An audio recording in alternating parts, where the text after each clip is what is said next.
Hello everyone. So welcome to the Digital Electronics Virtual Lab. Today we will discuss the designing of synchronous counter with the help of JK flip-flop. So in last lecture we have covered the designing of and the simulation of asynchronous counter 4-bit counter with the help of JK flip-flop, in which we have discussed the changing values of 4-bit counter by changing the clock pulse. So it at each clock pulse we are getting a different value, and this values can be read in the form of decimal like 0 1 2 3 4 5 6 7. So this is basically the up counting part. Okay, and we have also discussed that what are the differences between asynchronous and synchronous counter. So here in today's lecture we are trying to simulate synchronous counter. So in case of synchronous counter, all the flip flops are basically controlling with the help of same clock. Okay, so in the theory portion, you can check or you can read all the theory part of the particular synchronous asynchronous counter. So this is basically the circuit diagram of 4-bit synchronous counter. So in this, you can see that the clock of this flip flop, this flip flop, this flip flop, and these four flip flops are basically controlling with the help of same single clock pulse. Okay, so the designing procedure of synchronous counter and asynchronous counter is totally different. Okay, so all these things we have already covered in our theory classes, or you can check in digital design subject playlist the working of synchronous asynchronous all these things. So here we are basically simulating, we are trying to learn or to understand the how the values are basically changing in the form of glowing of LED whenever we are putting a different value or a different clock in the inputs of these particular flip-flops. Okay, so this is the timing diagram. So this is our clock pulse. So at each clock pulse means 1 2 3 4 5 6 depends on the type of flip-flop, that which part is basically we are applying in the JK flip-flop. Okay, and then Q0, Q1, Q2, Q3 are the particular outputs. So for this, just go to the simulation part. Just click on the simulation. Here, click on the synchronous counter. So this is basically the circuit diagram of synchronous counters. Okay, so one thing I just want to say that in the case of synchronous counter, the process is like that. On the basis of present state and next state, we will just find out the values of a particular flip flops. So here we are using JK flip flop with condition that J equal to 1, K equal to 1, that is basically T flip flop. So we will find out the values of particular T flip flop, and then with the help of K map we just solve these expressions of different T flip flops, or you can say different JK flip flops, and then after solving the K map we will get a logic. Okay, so we will get a logic, and that these two gates are basically the output of that particular logics.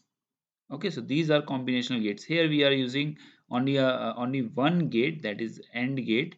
So it is basically based on the combinational circuits output that will be solved with the help of the simplification of KMA.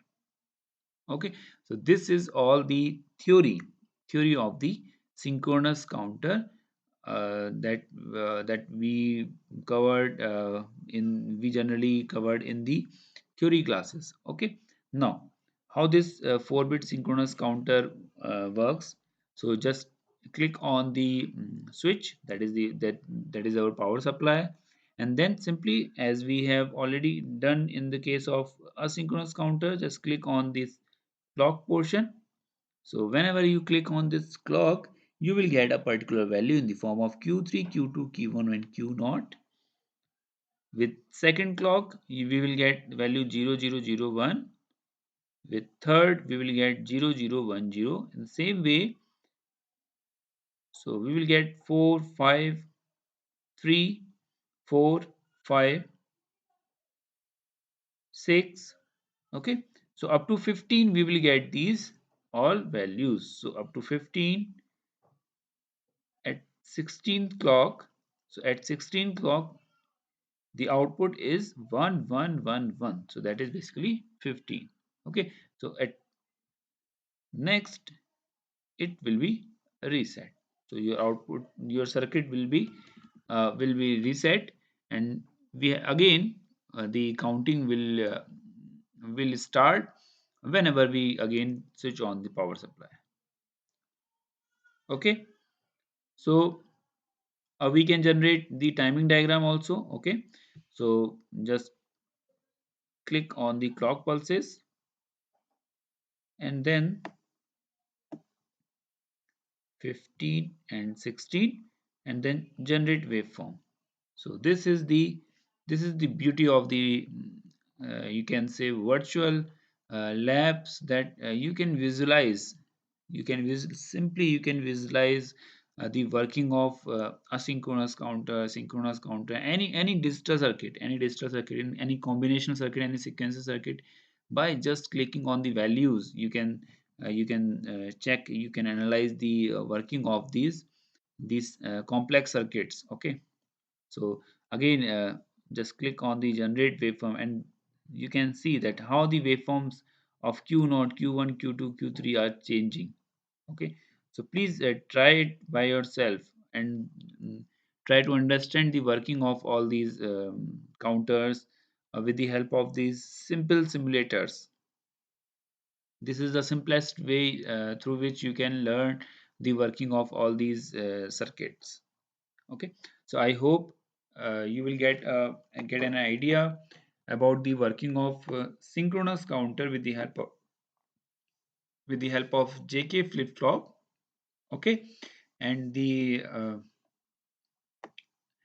truth table of this 4-bit 4-bit synchronous counter, and the timing diagram of this 4-bit counter.